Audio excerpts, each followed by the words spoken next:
बड़े बड़े ज्योतिषाचार्यों को देखें, उसमें यदि कोई भी ग्रह आपकी कुंडली में गड़बड़ हो जाता है ना, तो एक ही उपाय बताते हैं, शिव जी का पूजन करिए। इसी कारण इनको त्रिलोकी का स्वामी कहा जाता है। ये सारे ग्रहों के राजा कहे गए। आज वो बणिये ने बणिक ने क्या किया, अपने पुत्र से कहा तू कुछ मत करना, तू महादेव पर केवल एक लोटा जल और एक बेलपत्र चढ़ा दिया। अब बालक तो बालक, उसको तो ये भी नहीं पता बेचारे को कि मैं 12 वर्ष बाद चला जाऊंगा। कहते हैं कि उस बणिक ने अपने पुत्र को धीरे धीरे जब बड़ा किया, जब उसकी आयु कम होने लगी, तो माता पिता ने सोचा हम अपने पुत्र को अपने सामने मरता हुआ कैसा देख सकते हैं, एक काम करो, मुक्ति का धाम है काशी, इसको काशी भेज दो। तो उस बणिक की पत्नी के भाई के साथ, यानी उस बेटे के मामा के साथ उसको काशी भेजा। अब देखिए, उसने अपना घर छोड़ा। माता पिता को तो पता था अब ये लौट कर आने वाला नहीं है। जिस दिन से उनका बेटा गया, उसी दिन से वो महादेव के आगे एक दीपक जलाते और कहते, महादेव कोई चमत्कार कर दीजिए, हमें पता है आप कुछ भी कर सकते हैं, भावे उमेट सके त्रिपुरारी, आप तो त्रिलोकी के स्वामी है ना। ये यहां पर प्रार्थना प्रारंभ हो। और जीवन में एक बात याद रखिएगा, महादेव कुछ स्वीकार करें ना करें, किंतु जीव की प्रार्थना हमारे महादेव जरूर स्वीकार करते हैं। चीटी के पग नूपुर बांधे, फिर भी साहिब सुनता है, वो सुनता जरूर है। आपकी पुकार में वो आर्त भाव होना चाहिए, आपकी पुकार में वो करुणा होनी चाहिए, आपकी पुकार में वो शरणागति होनी चाहिए। लोग कहते महाराज हम रोज प्रार्थना करते हैं, नहीं, प्रार्थना दिल से होती है। वहां पर होंठ बंद हो जाते हैं और दिल बोलता है। जब मन उनसे बात करने लगे तो समझ जाइए वहां पर प्रार्थना स्वीकार हो गई। आज वो बेटा गया, रास्ते पर कहते जब वो बेटा जा रहा था, तो अब कथा तो बड़ी प्रचलित और प्रसिद्ध है कि उसका विवाह भी हो गया संयोग से। कहते हैं कि जिस नगर से जा रहा था, उस नगर के एक राजा ने अपनी पुत्री का विवाह दूसरे नगर के राजकुमार के साथ तय किया। और वो राजकुमार एक आंख से, शायद एक आंख थी नहीं, तो उसने सोचा कि मेरी पुत्री का, उस बेटे के पिता ने सोचा कि मेरे बेटे की एक आंख है नहीं, तो दिखाने के लिए उसी पुत्र के साथ विवाह करा दिया। किसके साथ? बोले जिसकी आयु मात्र 12 वर्ष की थी। और जब विवाह कराया गया, वेदोपचार से विवाह कराया गया, और जब वो पुत्र काशी पढ़ने गया तो अपनी पत्नी के पास लिखकर चला गया कि आज से मेरी पत्नी है, जब मैं लौट कर आऊंगा तो इसको लेकर जाऊंगा। कहते हैं वो पुत्र पहुंचा काशी। काशी पहुंचने के बाद, अब देखिए काशी पहुंचने के बाद क्या किया उस पुत्र ने। काशी पहुंचने के बाद में, काशी में एक स्थान है जहां पर बाबा की पंचकोशी यात्रा होती है। काशी में जैसे वृंदावन की यात्रा होती, गोवर्धन की परिक्रमा होती है, नर्मदा परिक्रमा होती है, ऐसे ही काशी की पंचकोशी परिक्रमा है। उस पंचकोशी परिक्रमा में बैठकर वो बालक क्या करता है, वो बालक पूजन करता है, शिव नाम जपता है, और उस बालक ने उस पंचकोशी परिक्रमा में यज्ञ करना प्रारंभ कर दिया। कहते जब 12 वर्ष पूरे हुए, उसका अंतिम दिन आ गया।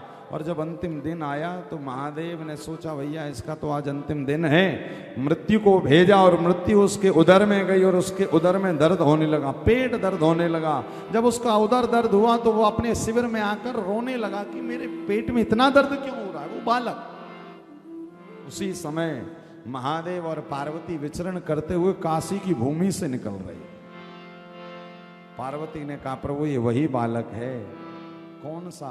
बोले आपने जिसको 12 वर्ष दिए थे, आज उसका अंतिम दिन है नाथ। देखो यदि ये मर जाएगा ना अब, तो इसकी माँ भी वहां प्राण त्याग देगी, इसकी पत्नी भी प्राण त्याग देगी। नाथ यदि आप शिव हैं, आप त्रिपुरारी हैं, आप त्रिलोकी के स्वामी हैं नाथ, तो आज आपको इसकी पीड़ा का हरण करना पड़ेगा।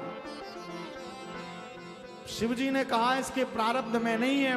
पार्वती ने कहा प्रभु आप के अंदर ही क्षमता है कि आप किसी का प्रारब्ध भी बदल सकते हैं।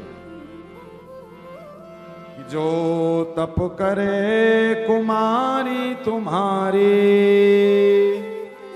तो भावे उमेट सके त्रिपुरारी, तो भावे उमेट सके त्रिपुरारी।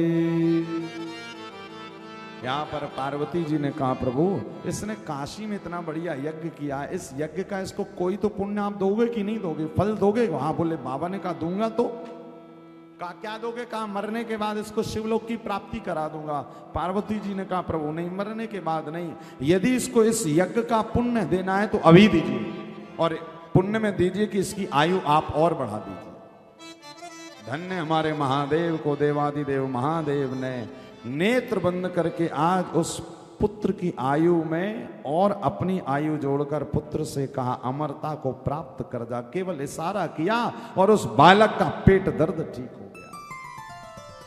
कहते वो बालक वापस आया, अपनी पत्नी को लिया।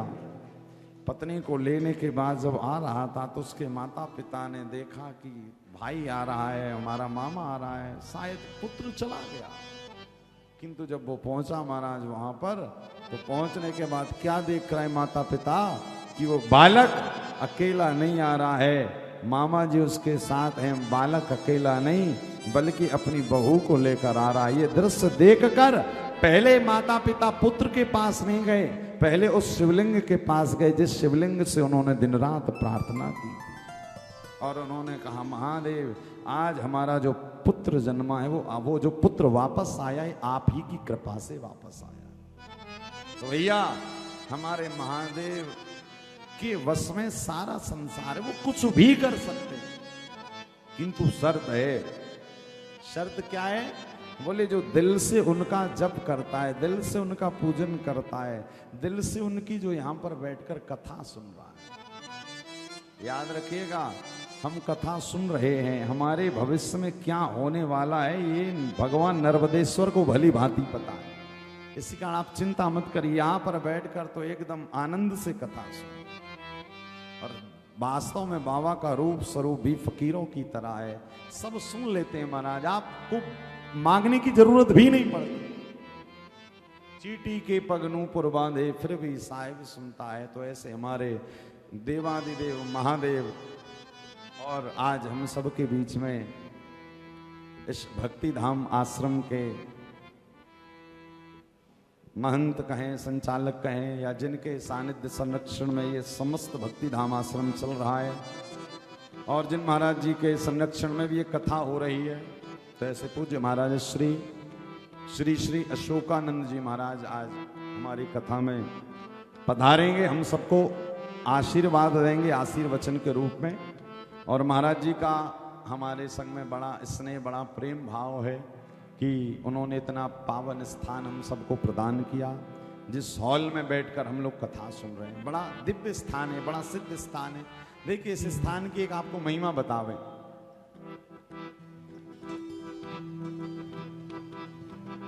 श्री राम जय राम जय जय राम, श्री राम जय राम जय जय राम, श्री राम जय राम जय जय राम, श्री राम जय राम जय जय राम, श्री राम जय राम जय जय राम,